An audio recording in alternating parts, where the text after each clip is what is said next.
पर फिर के बुझाई रे बेटा। तो कौनो भोरुकी में छुप जो तोरा आवे पर फिर के ते तो थुक चचबे गोरा बाप गिर के पूरा धरती पबकवा जाय हीर के हम तो वंशज हई बंशीधर वीर के पूरा धरती पबकवा जाय हीर के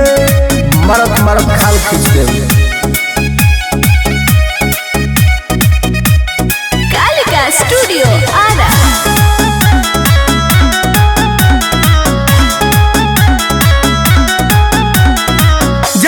भगवे हमरे ही एरिया सर के सोझा कहा टिकल बा भेड़िया रखेत रखेत के मारो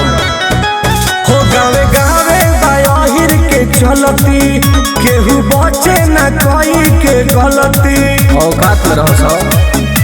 तो बाटे जतिए बरांड बरहमांड झुकावे सिर के ते तो झुक चचबे गिर के पूरा धरती पबकवा जाय हीर के हम तो वंशज हई बंशीधर वीर के पूरा धरती पबकवा जाय हीर के बर्बाद हो जी रे बाबू।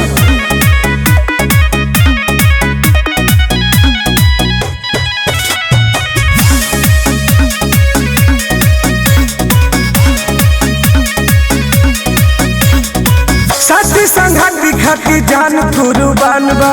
हमरा बिरादर के ये पहचान बा पता कर ले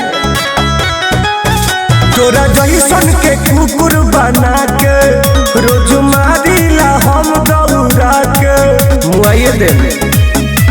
तो कबो टुन टुन विकास धनी देखी नहीं भीड़ के बुझली ते तो थूक चटबे गोरा बाप गिर के पूरा धरती पबकवा जाय हीर के हम तो वंशज हई बंशीधर वीर के पूरा धरती पबकवा जाय हीर के रतिए बराबर रे बाबू।